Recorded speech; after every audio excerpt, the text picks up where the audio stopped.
Dhangar S T आरक्षण अंमलबजावणी आंदोलनाची महाराष्ट्रात सर्वत्र जोरदार चर्चा सुरू असतानाच आत्ता आपल्यासोबत आपल्या समाजाचे ज्येष्ठ नेते आदरणीय प्रकाशअण्णा शेंडगे या ठिकाणी उपस्थित आहेत. आपण आदरणीय प्रकाशअण्णा शेंडगे यांची आंदोलनासंदर्भातली भूमिका काय आहे ते या ठिकाणी जाणून घेणार आहोत. अण्णा बोला.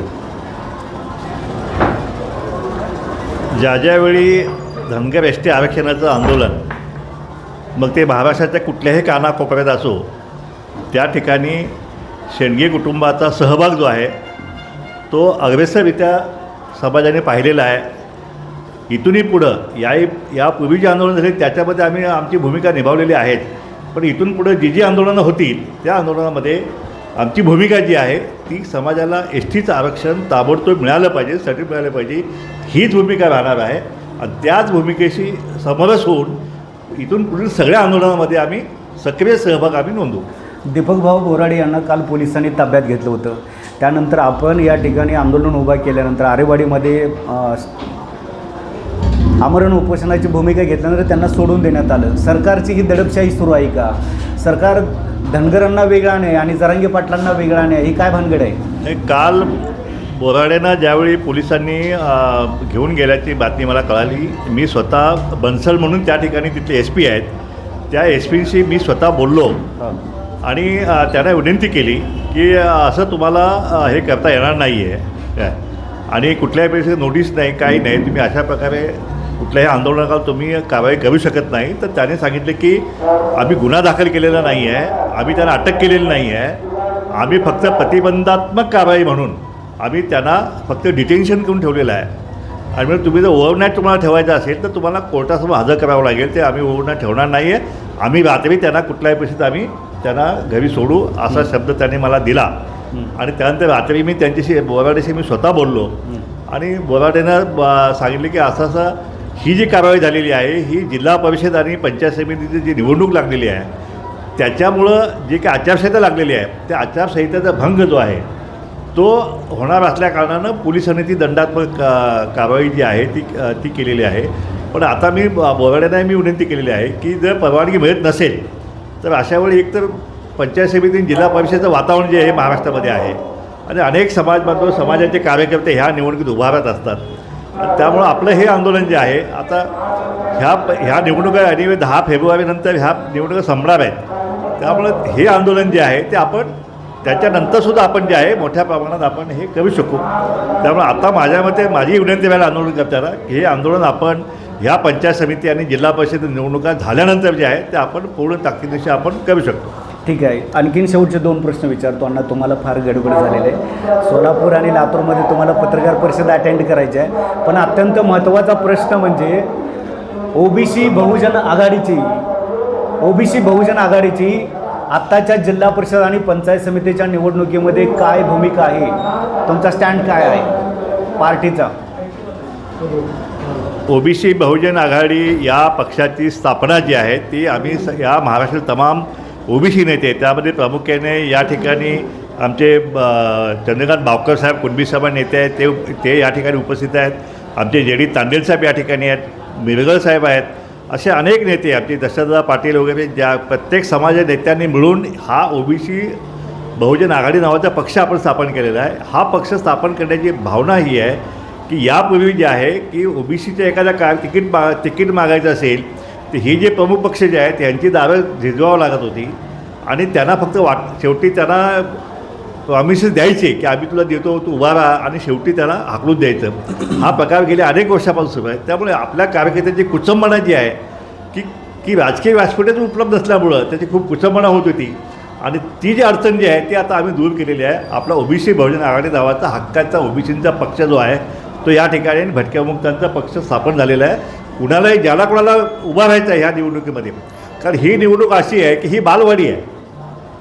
ह्या राजकीय करिअर घडवायचं असेल तर कुठलीही शाळा नाही, कुठलं कॉलेज नाही, त्या ठिकाणी कुठलं ट्युशन नाही आहे, कुठली पुस्तकंसुद्धा नाही आहेत. मग हे धडे घ्यायचे कुठं? तर हा धडा घ्यायचा असेल, हे ट्रेनिंग घ्यायचं असेल तर पंचायत समिती, जिल्हा परिषद ह्या निवडणुकांच्या स्थानिक स्वराज्य याच्यामध्ये त्या ठिकाणी संधी उपलब्ध असते. आणि म्हणून पडलं तरी चालेल पण लढलं पाहिजे, लढल्याशिवाय हा अनुभव येत नाही आहे. म्हणून माझी आपल्या माध्यमातून सगळ्या ओबीसी समाज, धनगर समाजाची सगळ्या कार्यकर्त्यांना विनंती राहील की ह्या आता ही निवडणूक जी आहे आपण धडाडीनं आपण उभा राहा तुम्ही, आणि तिकीट जे आहे तिकीटाची बिलकुल काळजी करायची नाही. आपण आता तिकिटाची फॅक्टरीच काढलेली आहे. तुमचा AB फॉर्म जो आहे तो आता तुम्हाला तुमच्या घरी पोच केला जाईल. अशी संपूर्ण यंत्रणा जी आम्ही राबवलेली आहे. त्यामुळे या महाराष्ट्रामध्ये एक नवीन राजकीय पर्याय जो आहे तो आता आम्ही या माध्यमातून आम्ही उभा करत आहे. आत्ता नुकती सुरुवात आहे, त्यामुळं इस्टॅब्लिश व्हायला थोडा वेळ नक्कीच लागेल. पण आता जी काही परिस्थिती या महाराष्ट्रामध्ये आपण पाहत आहे की या परिस्थितीमध्ये भऱ्याभऱ्याने डोक्याला हात लावला ह्याच्यावर उत्तर कुठं सापडत नाही आहे. पवारसाहेबांसारखा सुद्धा एक अतिशय बलाढ्य नेता जो आहे त्यांचेसुद्धा शून्य त्यांचे हे पाहून नगरसेवक भऱ्याभऱ्यांची मती चक्रावलेली आहे. काही उत्तर सापडत नाही. पण आमच्याकडे उत्तर यायचं आहे.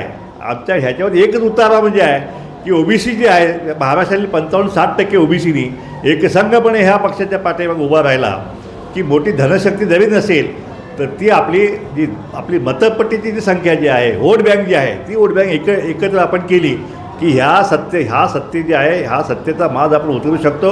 आणि त्या ठिकाणी OBCचे तेलीबाळी साळी कोष्टी कुंभा धनगर वडा ह्या ही पोरे जी आहेत ही पोरे आमदार म्हणून असतील, नगरसेवक म्हणून असतील, त्यानंतर सरपंच म्हणून असतील, ही सगळी मंडळी जी आहेत त्या ठिकाणी राहू शकतील.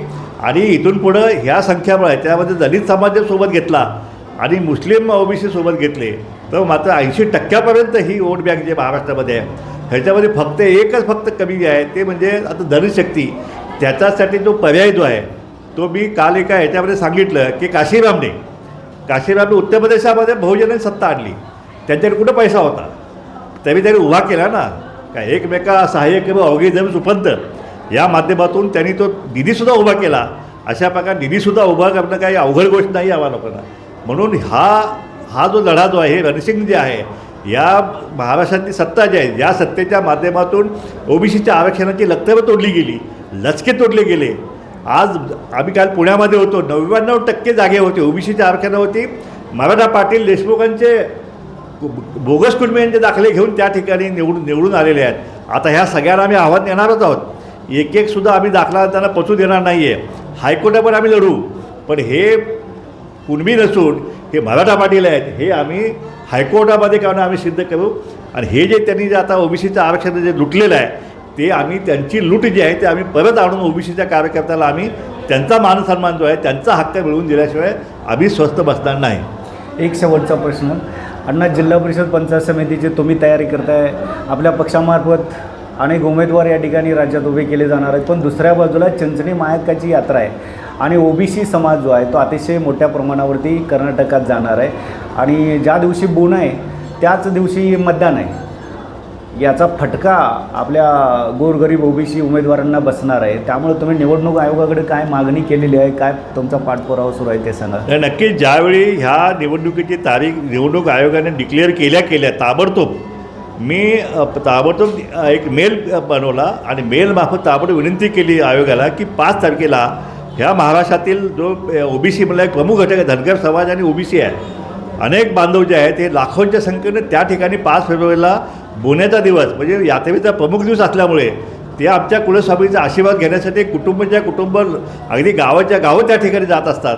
त्यामुळे हा मोठा समाज जो आहे जो 14% महाराष्ट्रामध्ये आहे हा निवडणुकीपासून वंचित राहील आणि त्यांना जो घटनेचा जो अधिकार दिलेला आहे तो त्याला राबवता येणार नाही. आणि म्हणून त्याच्या घटनेची पायमल्ली होईल त्याच्या. म्हणून आम्ही आयोगाला मी स्वतः भेटलो, वाघबाई साहेबांना मी स्वतः भेटलो आणि त्यांना विनंती केली आहे. त्यांनी आता सगळे कलेक्टर जे आहेत त्या कलेक्टरांच्याकडून रिपोर्ट मागवलेला आहे आणि रिपोर्ट 2 दिवसात आल्यानंतर त्याच्यावरती आम्ही निर्णय करू असं त्यांनी आम्हाला आश्वासन काल दिलेलं आहे.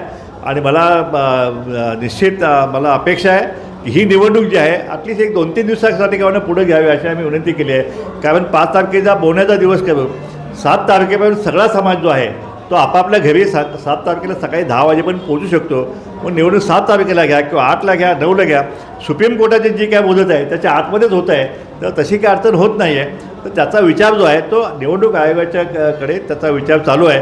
आता कलेक्टरांचा आदेश आल्यानंतर काय भूमिका घेत आहेत पण तरीसुद्धा आम्ही आपल्या माध्यमातून सगळ्या समाजा कार्यकर्त्यांना आवाहन करू इच्छितो की ज्या ठिकाणी आपले जिल्हा परिषदेचे ते कलेक्टर जे आहेत त्या कलेक्टरला ताबडतोब आपल्या लोकांनी जाऊन निवेदन देऊन कलेक्टरला त्या ठिकाणी निवडणूक आयोगाकडे त्यांचं निवेदन गेलं पाहिजे प्रत्येक जिल्हा कार्यालयातून.